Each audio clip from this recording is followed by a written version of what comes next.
Paneer gravy तुम्ही खूप वेळा खाल्ली असेल आणि खूप वेगवेगळ्या पद्धतीची खाल्ली असेल, पण या पद्धतीची पनीर ग्रेव्ही आणि नान तुम्ही कधी खाल्लेच नसाल, कारण ही थोडी वेगळ्या पद्धतीची रेसिपी आहे। तर चला रेसिपीला आपण सुरुवात करूया। तर इथे आपण आहे ना छान एक मोकळं भांडं घ्यायचे। तर इथे आपल्याला घ्यायचे नानसाठी 1.5 वाटी मैदा आणि 1.25 वाटीच्या जवळपास आपल्याला गव्हाचं पीठ ह्यामध्ये घ्यायचं आहे। तर थोडंसं हेल्दी बनवण्यासाठी आपण गव्हाचं पीठ वापरतोय, नाही तर टोटली मैदा वापरला तर अजून जास्त दिसायला छान होतात, मऊसूत होतात, पण आपल्याला हेल्दी पण बनवायचे थोडेसे त्यासोबत, म्हणून गव्हाचं पीठ ॲड केलं। नंतर ह्यामध्ये टाकलं 1 चुटकी सोडा, पाव चमचा मीठ चवीनुसार, त्यानंतर चिली फ्लेक्स टाकले 1 चमचा, त्यानंतर टाकलं ह्यामध्ये 1 चमचा साखर आणि आपल्याला दही घालायचे। इथे दही 6-7 चमचे घालायचे। वाटीने जर मोजलं तर छोट्या वाटीने अर्धी वाटी एवढं आपल्याला इथे दही घ्यायचे। दह्याने आपले नान एकदम सॉफ्ट होतात आणि तुटायलाही सोपे होतात आणि खूप वेळ हे मऊ राहतात आणि 2-3 दिवस आपण हे नान खाऊ शकतो, हे खराबसुद्धा होत नाहीत। तर आपल्याला काय करायचं आहे, आधी हे सगळे आपले पदार्थ एकजीव करून घ्यायचे आहेत आणि नंतरच ह्यामध्ये पाणी टाकायचं आहे। आता सगळे पदार्थ एकजीव करून झालेत, ह्यामध्ये आपण थोडं थोडं पाणी घालायचं आहे। बघू शकता, जास्त एकदम पाणी घालू नका, एकदम सैलसर गोळा आपल्याला मळायचा नाही आहे। चपातीपेक्षा थोडासा हार्ड ठेवायचा आहे, कारण हा नंतर मऊ होतो आणि थोडासा सैलसर होतो।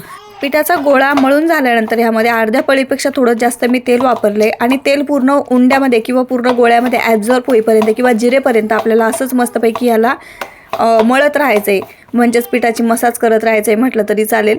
शेवटी आपल्याला आता ह्याच्यावर पॅक झाकण ठेवायचं आहे। कपड्याने झाकू नका, भांड्यानेच झाका, कारण ते पीठ कोरडं पडू शकतं जर कपड्याने झाकलं तर।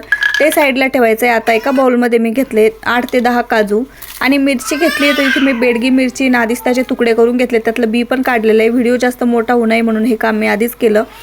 आणि बघू शकता आता ह्यामध्ये मी गरम पाणी टाकते। गार पाणी टाकलं तर ह्याला भिजायलाही वेळ लागेल आणि ते असं चिरबटल्यासारखे होतात, त्यामुळे ह्यामध्ये ना गरम पाणी टाकायचं आहे आणि एकदम कडकडीतच पाणी टाकायचं आहे, म्हणजे लवकर सॉफ्ट होतात। 10 मिनिटात आपल्या ह्या मिरच्या आणि काजू ना फुलून येतात।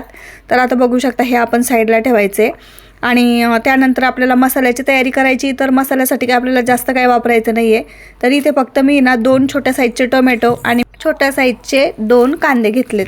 तर तुम्हाला जर ही ग्रेव्ही जास्त बनवायची असेल, जास्त माणसांची तुम्हाला ही भाजी बनवायची असेल, तर तुम्ही ह्याच्यापेक्षा डबल क्वांटिटीमध्ये, ट्रिपल क्वांटिटीमध्ये कितीही मसाला करू शकता आणि बघू शकता। आणि ग्रेव्ही पण आपल्यावर डिपेंड आहे, तुम्हाला पातळ घट्ट किती ठेवायची, पण मला एकदम, आणि इथे आपण हॉटेल स्टाईल ग्रेव्ही बनवणार आहोत, त्यामुळे तुम्ही ह्याच्या मापात जर मेजरमेंट घेतलं तर एकदम परफेक्ट तुमची ग्रेव्ही तयार होईल। तर आता इथे कांदा आणि टोमॅटो कट करून झालेला आहे। तर इथे आपल्याला मिक्सी जारमध्ये टाकायचं आहे सर्वात आधी। बघू शकता तुम्ही किती छान इथे काजू आणि मिरची फुलून निघाली आहे आपली। तर हे सगळं आपल्याला या मिक्सी जारमध्ये ट्रान्सफर करून घ्यायचं आहे, तुम्ही बघू शकता। आणि जे पाणी आहे ना ते पाणी यूज करायचं नाही आपल्याला, कारण आपल्याला त्यामध्ये मिरची पावडर पण अजून यूज करायची, तर तिखट व्हायला नको ग्रेव्ही, त्यामुळे हे पाणी साईडला काढायचं आहे। आता यामध्येच टाकायचे आहेत आपले कट केलेले टोमॅटो आणि त्यानंतर आपला फ्रोझन लसूणसुद्धा वापरायचा आहे यामध्ये। वाटलं तर तुम्ही एक आल्याचा तुकडा पण घाला, खूप छान टेस्ट येईल, पण आज माझ्याकडे आलं नव्हतं त्यामुळे मी फक्त लसूणच यामध्ये घातला आहे। त्यानंतर अर्धी वाटी दही घालायचं आहे। दह्याने खूप सॉफ्ट आणि क्रीमी आपली जी ग्रेव्ही आहे ना ती तयार होते आणि दही शक्यतो रे ना आंबट वापरू नका। आणि अर्धा चमचा साखरसुद्धा ह्यामध्ये घातली आहे मी, कारण साखरेने कलर खूप छान येतो भाजीला। आता आहे ना हे सगळं वाटून घ्यायचं। बघू शकता वाटून झाल्यानंतर असं सॉफ्ट एकदम त्याची जी ग्रेव्ही आहे ना, प्युरी आहे ना, ती तयार झालेली आहे। आणि तुम्ही कुठल्या दुसऱ्या जर भाजीसाठी मसाला तयार करत असाल, त्यामध्ये अजून मसाले जर ॲड केले तर तो मसाला गाळणीच्या मदतीने गाळून घ्या, त्याने ग्रेव्ही एकदम सॉफ्ट होईल। तर आता तो जो मसाला आहे ना तो आपण साईडला ठेवला आहे। नंतर इथे बघू शकता मी पनीर आहे ना घरातच तयार केलं आहे। 1.5 लिटरच दूध होतं, 1 लिटरसुद्धा नव्हतं, पण दूध इथे मी फुल फॅटच वापरलं आहे। आणि पनीर बघू शकता किती क्वांटिटीमध्ये आणि एकदम पांढरं शुभ्र झालं, तुम्ही बघू शकता। ह्याला फ्रीजमध्ये ठेवायची गरज पडली नाही। आणि एक टिप्स सांगते तुम्हाला ह्याच्यासोबत, जर का तुम्हाला पनीर शेवटपर्यंत भाजीमध्ये मऊ ठेवायचं असेल तर पनीर फ्रीजमध्ये ठेवू नका, कारण फ्रीजमध्ये जर पनीर ठेवलं ना तर तात्पुरतंच ते सॉफ्ट राहतं, त्यानंतर ते आपण जेव्हा जेवायला घेतो ना त्या टायमिंगला ते हार्ड होऊन जातं। त्यासाठी ना बनवल्या मस्तपैकी त्याच्यावर वेट ठेवायचं आहे आपल्याला। जास्त वेट ठेवल्यानंतर आहे ना त्याची छान वडी तयार होते आणि फ्रीजमध्ये सेट करायला ठेवण्याची गरज पडत नाही। तर पाहिजे त्या आकारात आपल्याला पनीर इथे कट करून घ्यायचं आहे। त्यानंतर मी इथे टाकलं होतं होममेड बटर। तर होममेड बटर टाकल्यानंतर त्यामध्ये मी मिरची पावडर आणि थोडासा पनीर मसाला मिक्स केला होता आणि थोडीशी हळद एवढं टाकलं मी, आणि गॅसची फ्लेम कमीच ठेवली कारण मसाला जळू नये म्हणून। आपलं कट केलेलं पनीर लगेच ह्यामध्ये घालायचं आहे. असं मस्तपैकी पनीर आहे ना ब्राऊन होईपर्यंत आपल्याला मसाल्यामध्येच फ्राय करायचं आहे. पण गॅसची फ्लेम जास्त वाढवू नका, कारण पनीर आणि मसाला दोन्ही पण जळू नये याची आपल्याला काळजी घ्यायची आहे. आता हे पनीर आपण एका बाउलमध्ये काढून घेऊ. बघू शकता या पद्धतीने. आणि ह्याच पॅनमध्ये आपल्याला भाजीला फोडणी घालायची. तर इथे मी 2 पळी तेल घातले. तुम्ही थोडंसं तेल वाटलं तर कमी पण करू शकता. आणि आता ह्यामध्ये घालायचं आहे आपल्याला बारीक चिरलेला कांदा.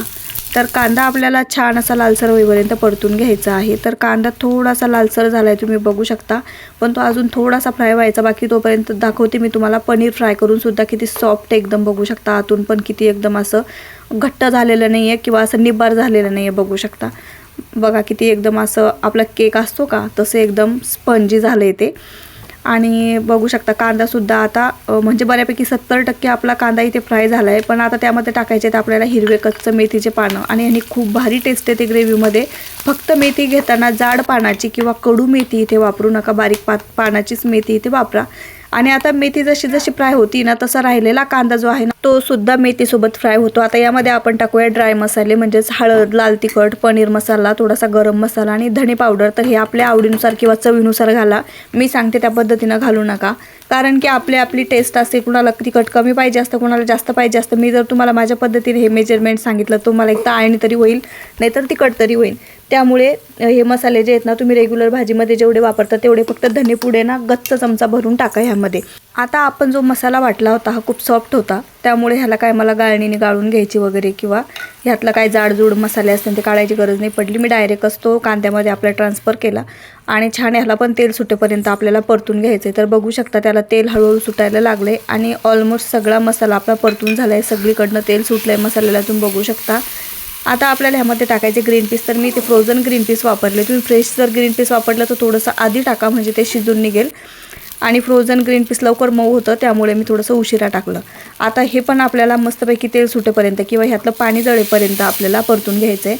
आणि त्यानंतर आपल्याला पाहिजे तेवढं पाणी घालायचं आहे. तर ज्या भांड्यामध्ये मी मसाला वाटला ना तेच भांडं धुवून मी ह्यामध्ये पाणी घातलेलं आहे, तुम्ही बघू शकता.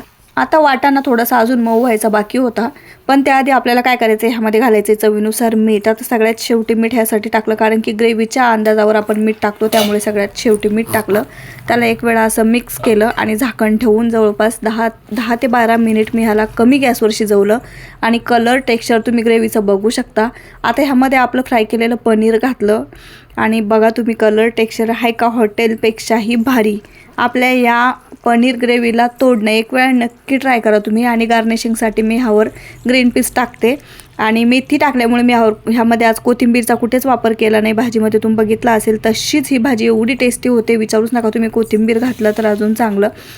आता त्यानंतर बघू शकता ही भाजी तर तयार झाली आपली, पण पीठसुद्धा इथे छान मुरलेलं आहे. तुम्ही बघू शकता एकदम सॉफ्ट झालं आहे पीठ आणि फुललं आहे पहिल्यापेक्षा जास्त, क्वांटिटीमध्ये थोडंसं वाढलं आहे.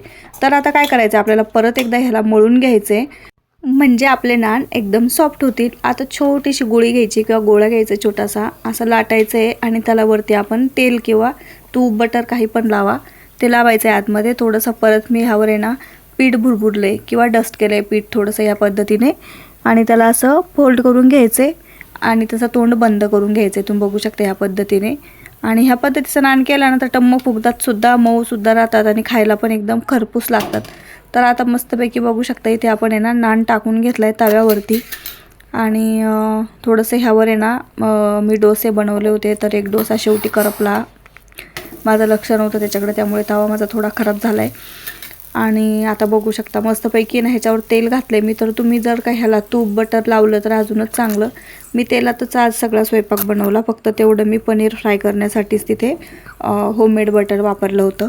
आता तेल लावून आपल्याला हे मस्तपैकी आतपर्यंत शेकले जातील असे या पद्धतीने क्रिस्पी करायचे. क्रिस्पी म्हणजे ते कुरकुरीत होणार नाहीत आणि कुरकुरीत आपल्याला बनवायचे पण नाहीत. आपल्याला मऊ आणि लुसलुशीत नान बनवायचेत. आणि बघू शकता काही तर असले टम्म फुगले होते आणि 1-2 असे फुगले नसतील, पण चवीला सगळे सारखेच. तर एक वेळा तुम्ही हे कॉम्बिनेशन ट्राय करा. आणि माझ्याकडे वेळ नव्हता, स्वयंपाकाला उशीर झाला होता, त्याच्यामुळं मी ना जास्त आपली थाळी वगैरे सजवली नव्हती किंवा तुम्हाला दाखवली नाही. शॉर्टकटच व्हिडिओ झाला आज आपला. आणि पूर्ण नान आणि आपली जी पनीर ग्रेव्हीची रेसिपी तुमच्यासोबत मी शेअर केलेलीच आहे.